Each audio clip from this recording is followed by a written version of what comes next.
انسان کو جو شکایت ہوتی ہے وہ اپنوں سے ہوتی ہے، غیروں سے نہیں ہوتی۔ اگر ہمارے گھر کا بندہ کوئی غلط کام کر کے آتا ہے تو اس کے ماں باپ، اس کے بھائی اس کو ڈانٹتے ہیں، اس پہ غصہ کرتے ہیں تاکہ وہ ایسی غلطی آگے سے دوبارہ نہ کرے۔ تکلیف اپنوں سے پہنچتی ہے، غیر اگر کچھ کہہ بھی دیتا ہے، کچھ کر بھی دیتا ہے، اس کا اتنا فرق نہیں پڑتا جتنا اپنے کا پڑتا ہے۔ یاد ہے وہ اللہ والے جو 1,00,000 مرتبہ درود شریف پڑھا کرتے اور آپ علیہ الصلوۃ والسلام کو 1,00,000 درود شریف کا ہدیہ پیش کیا کرتے۔ ایک مرتبہ انہوں نے اپنی درود شریف مکمل کی، جب بھی ان کی ہو جاتی تھی، ہفتے میں، مہینے میں وہ پیش کیا کرتے۔ ایک بار جب ہدیہ پہنچایا تو ان کو خواب میں اللہ کے رسول علیہ الصلوۃ والسلام کی زیارت ہوئی۔ وہ کہتے ہیں کہ میں نے آپ علیہ الصلوۃ والسلام کے ہاتھوں مبارک کا بوسہ لیا اور میں نے آپ علیہ الصلوۃ والسلام کے چہرہ مبارک کو دیکھا۔ میری نظر اس کے بعد آپ علیہ السلام کے سینے مبارک پر گئی تو وہاں پر ایک کالا نقطہ پڑا ہوا تھا، دھبا کہہ لو۔ کہتے ہیں میں نے پوچھا کہ حضور آپ کے سینے مبارک پہ نشان کیسا؟ آپ علیہ الصلوۃ والسلام رونے لگے اور فرمایا کہ یہ نشان نہیں ہے، یہ دھبا نہیں ہے، یہ میری امت کی دی ہوئی تکلیفیں ہیں، یہ میری امت کی دی ہوئی تکلیفیں ہیں۔ آج انسان صبح کو جب آفس جاتا ہے، ہم نے دیکھا ہے اپنی داڑھی کو کاٹ کر گٹر میں بہا دیتا ہے۔ اب اسلام نے فرمایا کہ طائف کے میدان میں مجھ پہ پتھر برسائے گئے، میں نے برداشت کیا۔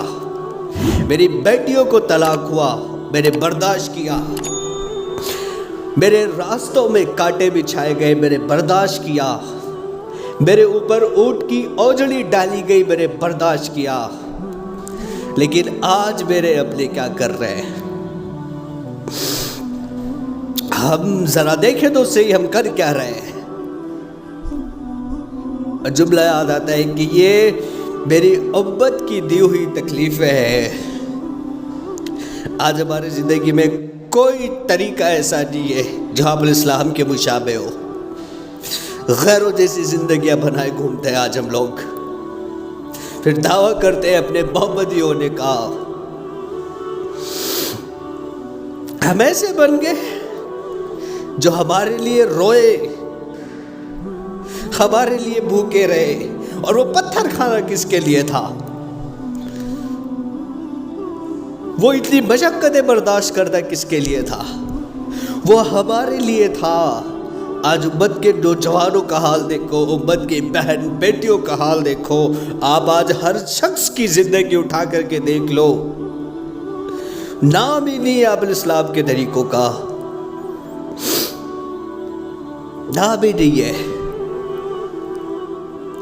اللہ ہمارے حال پر رحم فرمائے۔ میں اپنے گھر سے نکلا عشاء کی نماز پڑھنے کے بعد، مجھے کہیں جانا تھا، میں گاڑی لے کر کے نکلا تو ایک نوجوان جس کو میں جانتا تھا بخوبی، وہ مجھے ملا، مل کے کہنے لگا کہ حضرت آپ مجھے فلاں جگہ چھوڑ دیں۔ میں نے کہا ٹھیک ہے حضرت، بیٹھ جاؤ۔ گاڑی میں بیٹھ گیا، راستے میں مجھ سے فلسطین کی باتیں کرتا جا رہا ہے کہ حضرت دیکھیں نا ہم فلسطین کے مسلمانوں کے ساتھ کیا ہو رہا ہے۔ میں نے کہا حضرت آپ ان کے لیے دعا فرمائے۔ کہ لگا حضرت ہمارے پاس اتنے حکمران ہیں، آخر وہ فلسطین کے لیے کچھ کر کیوں نہیں رہے ہیں؟ یہ اس شخص کا حال بتا رہا ہوں۔ میں نے کہا حضرت آپ حکمرانوں کے لیے بھی دعا کریں کہ اللہ تعالیٰ ان کو سمجھا دے، انہیں ہدایت دے۔ اب جب اس کی منزل آئی اس نے کہا کہ آپ مجھے یہیں پر چھوڑ دیں۔ میں نے کہا حضرت آپ نے جانا کہا ہے، میں آپ کو چھوڑ دیتا ہوں۔ تو کہتا ہے کہ حضرت یہ سامنے آگے چل کے جو شراب کی بھٹی ہے مجھے اس پہ جانا ہے۔ اس کے یہ بات سن کے بدن کب کپا گیا، روح کب کپا گئی۔ میں نے کہا آپ یہ کیوں گناہ کر رہے ہو؟ کہنے لگا کہ امی اور ابا سے لڑائی ہو گئی ہے۔ میں نے کہا امی ابا سے لڑائی ہوئی تو کیا شراب پیو گے؟ میں نے کہا بھی آپ فلسطین کی بات کرتے آ رہے تھے کہ مسلمانوں کے لیے کوئی حکمران آواز نہیں اٹھا رہے، آج ہم مسلمانوں کے ساتھ چل کیا رہا ہے؟ میں نے کہا پہلے ہم اپنے ایمان اعمال تو دیکھ لیں کہ ہم کیا کر رہے ہیں، پھر ہم بعد میں دوسروں پہ انگلیاں اٹھائیں، بعد میں ہم دوسروں کو دوش دیں۔